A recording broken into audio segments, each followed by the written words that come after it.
Hello friends, welcome back to Aliya port. आज का हमारा टॉपिक है स्टैंडर्ड एंथैल्पी ऑफ रिएक्शन। सबसे पहले एंथैल्पी क्या होती है?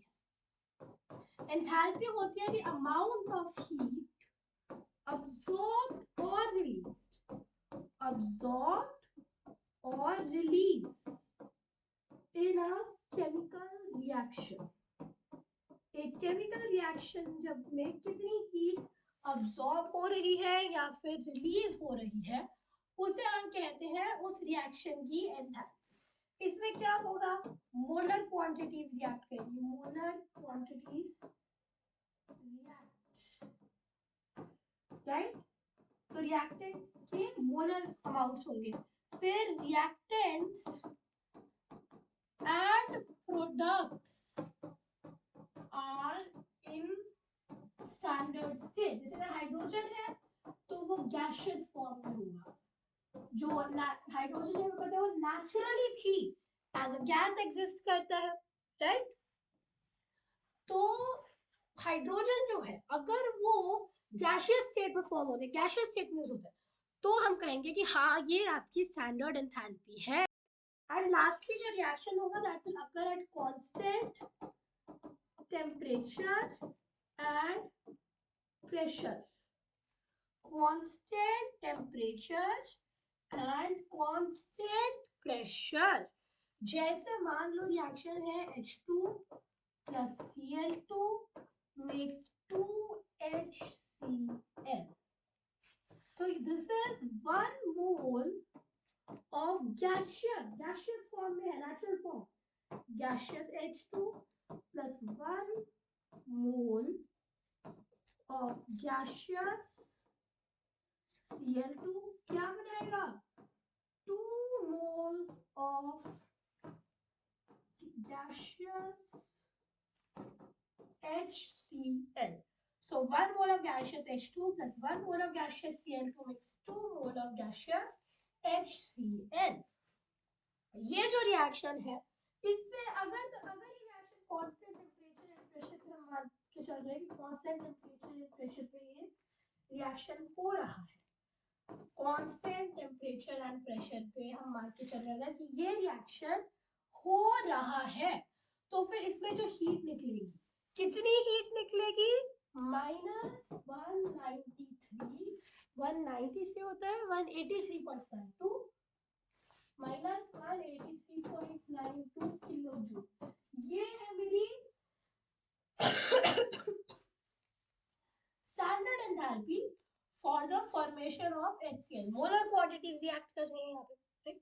अच्छा, अगर यही 1 मोल HCl है तो आधा मोल H2 प्लस आधा मोल Cl2 मींस 1 मोल HCl। इसकी कितनी होगी? माइनस, देखो 183.92 है आपकी 2 मोल HCl की। 1 मोल HCl की कितनी होगी?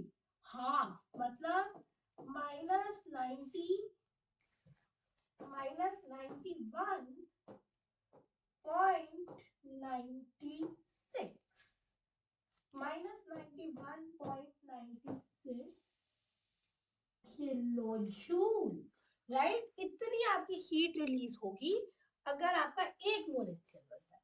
2 मोल HCl कितनी? -183.92 किलो जूल। अच्छा, अब हम आते हैं फैक्टर्स। कौन से फैक्टर्स जो इफेक्ट करते हैं आपके स्टैंडर्ड एंथैल्पी को? सबसे पहले आता है आपका स्टेट, फिजिकल स्टेट। किस चीज की physical state? States of reactants and products. जो मतलब आपका जैसे हाइड्रोजन अगर रिएक्शन में यूज हो रहा है, क्या मैं गैसियस हाइड्रोजन यूज कर रही हूँ या फिर क्या उसे लिक्विफाई किया, सॉलिडिफाई किया? अगर सो सॉरी, अगर हाइड्रोजन बन रहा है तो क्या हाइड्रोजन एज अ गैस बन रहा है, या मैं रिएक्शन ऐसी कंडीशंस में कर रही हूँ कि हाइड्रोजन बनते ही लिक्विफाई हो रहा है या फिर सॉलिडिफाई हो रहा है?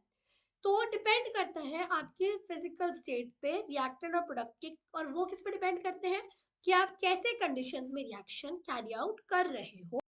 फॉर एग्जाम्पल, अगर आपको एग्जाम्पल देखना है, H2 plus O2, 2H2 plus O2, liquid water बन सकता है। सिमिलरली गैसियस वाटर भी बन सकता है, right. 2H2 plus O2 makes liquid water, और स्टीम भी बन सकती है।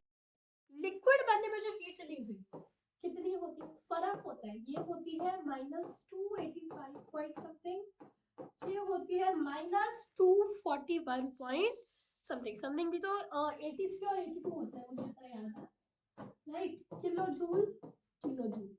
देखो वही हाइड्रोजन है, वही ऑक्सीजन है, उतने ही अमाउंट से रिएक्ट की पानी बना रहे हैं, H2 ही बन रहा है।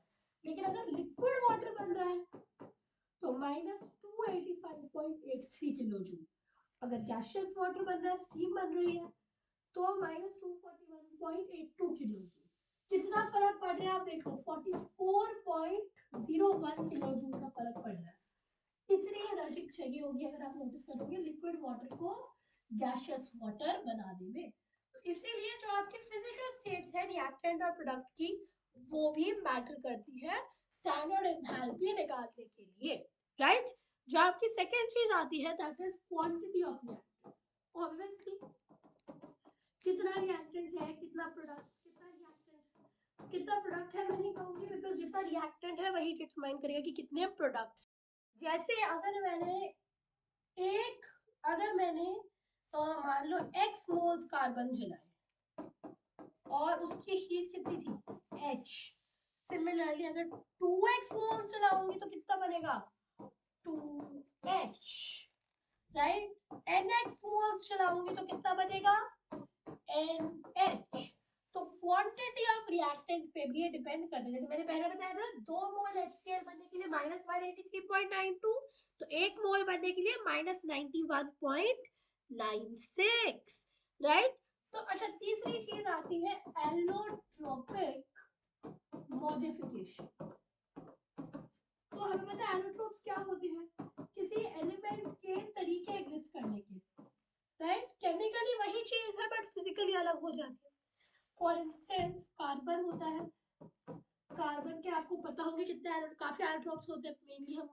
मेनली तो हम डायमंड पढ़ते हैं, ग्रेफाइट पढ़ते हैं, बकमिलिस्टर फिलिनीन पढ़ते हैं, बकमिलिस्टर फिलिनीन और कार्बन नैनोट्यूब्स। कार्बन नैनोट्यूब्स थोड़ा सा आगे जाके आती है बट ये भी एक एलोट्रोप होती है, राइट। मेनली तो यही चार पढ़े जाते हैं। डायमंड, ग्रेफाइट, बकमिलिस्टर फिलिनीन या BCF भी कई बार लिखते हैं ऐसे, राइट। एंड कार्बन नैनोट्यूब्स, ये आप तब पढ़ेंगे कार्बन नैनोट्यूब्स अगर आप थोड़ा सा और डिटेल में जाएंगे तो। अब कार्बन के अलग अलग फॉर्म्स को चलाएंगे तो अलग अलग हीट मिलेगी। जैसे अगर डायमंड को मैं जलाऊंगी, डायमंड प्लस ऑक्सीजन CO2 ही बनेगा। ये कितनी हीट देने वाला है -395.41 किलो जूल।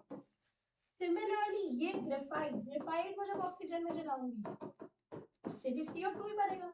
ये कितनी हीट देने वाला है -393.5। तो केमिकली तो अंदर तो सेम ही है कार्बन, ये पर फर्क है देखो इनकी, इसमें भी देखो डायमंड है, ग्रेफाइट है, राइट। एरोट्रॉपिक मॉडिफिकेशन एंथैल्पी पे इंपैक्ट करती है। डायमंड है तो इतनी हीट मिलेगी, ग्रेफाइट है तो थोड़ी सी कम मिलेगी। नेगेटिव साइन यहाँ पे ये नहीं बता, नेगेटिव साइन जो है वो मैग्नीट्यूड बताने में हेल्प नहीं करेगा। नेगेटिव साइन आपको सिंपली इतना बताने में हेल्प करेगा कि नेगेटिव साइन सिंपली इतना बताएगा कि जो हीट है वो रिलीज हो रही है। आप ऐसा नहीं समझिए कि ये चीज इससे कम है, हम सिर्फ इसका मैग्नीट्यूड देखेंगे, right. Negative sign is, I will once again remind you, only to imply that heat is being released. One of the differences between diamond and graphite, right? Main difference वही है कि जब ग्रेफाइट की कोई worth नहीं होती, diamond is पता, ठीक है। अच्छा, एनीवेज, तो एलोट्रोपिक मॉडिफिकेशन का भी फर्क पड़ता है आपके उसमें, एलोट्रोपिक मॉडिफिकेशन का भी फर्क पड़ता है in the enthalpy of reaction. अच्छा, एक और चीज जो आपका डेल्टा H है, delta H changes with temperature, I hope आपको इतना पता है, राइट। चेंजेस विद टेम्परेचर, ठीक है। लेकिन but it is considered it is considered to be constant for a small range. जैसे मुझे पता है जैसे जैसे मेरा टेम्परेचर चेंज होगा वैसे वैसे मेरा डेल्टा एच भी चेंज होने वाला है. लेकिन अगर मैं टेम्परेचर की बहुत छोटी रेंज देखो 2-3 डिग्री इनफैक्ट 5-6 डिग्री तक देख लो तो हम डेल्टा एच को कांस्टेंट अज्यूम करके चल सकते हैं. अब अगर ये वेरी करता है तो हमें एक रेफरेंस स्टेट चाहिए राइट या फिर एक स्टैंडर्ड स्टेट चाहिए. तो उससे हम स्टैंडर्ड ऑफ रेफरेंस स्टेट कब होती है जब 298 केल्विन पे सब्सटेंस अपने सबसे स्टेबल मोस्ट स्टेबल स्टेट पे होता है राइट. तो जो उसकी मोस्ट स्टेबल स्टेट होती है इस टेम्परेचर पे उसे हम कहते हैं सब्सटेंस की स्टैंडर्ड स्टेट या फिर एक रेफरेंस स्टेट की तरह हम उसे यूज करते हैं राइट.